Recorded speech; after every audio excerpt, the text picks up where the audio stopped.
J'habite à Potières. Potières, c'est un village qui est au pied du mont Lassois où nous sommes. Pourquoi j'aime cette région et pourquoi je veux la défendre? Tout simplement parce que ici, c'est, on pourrait dire, les origines de la Bourgogne. Ce paysage extraordinaire.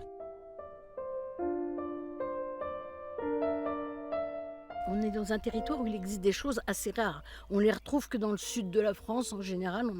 Par exemple, on a une source vauclusienne à Tonnerre qui s'appelle la Fosse Dionne. On a la résurgence de la Douy.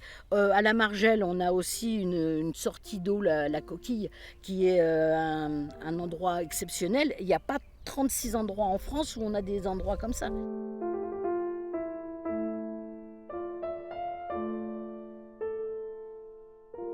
Et quand on prétend vivre du tourisme, on ne va pas planter un truc qui pue, qui est moche et qui gêne la vue générale. Enfin, je ne sais pas, c'est illogique.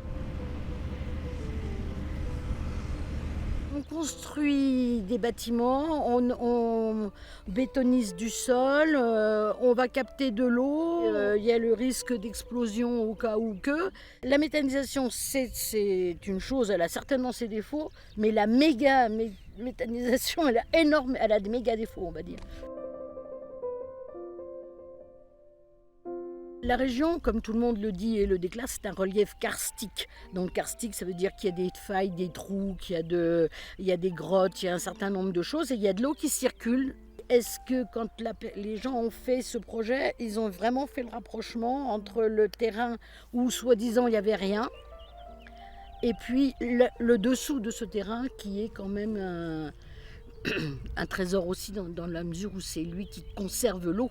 On nous dit qu'on va mettre un parc pour défendre la biodiversité, la vie des animaux. Et puis parallèlement, à 3 km de là, on va faire pousser du seigle qu'on va faucher au moment où les petits oiseaux sont en train de nicher, où les faons se réfugient parce qu'ils viennent de naître et qu'ils ne peuvent pas bouger.